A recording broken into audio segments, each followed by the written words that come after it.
So I mentioned last week or the week before, I'm not sure now when, about book covers. So one of the great things about being an indie author is I get to have full decision making about what my covers are going to look like. However, the downfall of being an indie author is I have full control over what my covers will look like.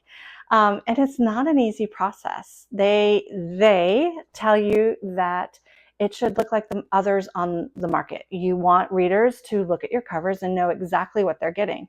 Completely agree with that.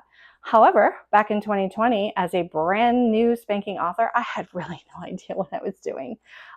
So this, in case you've never seen it, is the cover of Seascapes, and that's what it looked like when I first published it. And it stayed like this for quite some time. And I still love this cover. It could be because I took the photo. This is at the beach where my aunt lives. And we were walking through one day and I took the cover. And when I was writing the story, I said, yep, that's the story. That's the cover I want to use. So fast forward, I decided it needed to look a bit more like a romance. So I needed a couple on the front. The cover designer at the time didn't really want to do faces. So that's what landed me on hands, holding and walking. So this is the second version of Seascapes. Yes, it's had a number of covers. And again, the background photo is one of mine that I took at the beach. In another life, I played at being a professional photographer.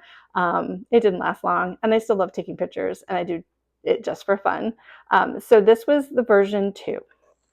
Then I started writing some more. The series kept getting longer. It was harder to find different pictures of couples holding hands.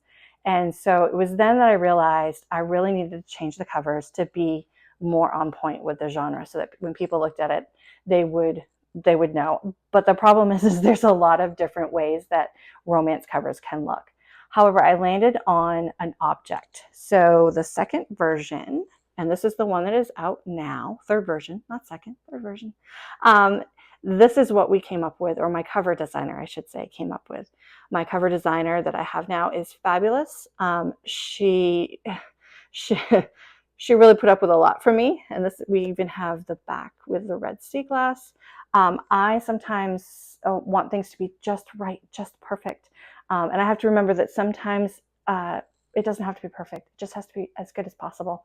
And so I was thrilled with the final covers that she delivered to me for my series, because at the time that this occurred, I was getting ready to publish book 4. And so she recovered book 1, 2, and 3, and then came up with book 4, and then since has done Mistletoe and Miracles, which is book 5 of the Haven series. And she also did my cover for Second Pew on the Left. And she will be doing the cover for the new Evelyn Grace Berry book that will be coming out very soon. So that is how cover design happens when you're an indie author.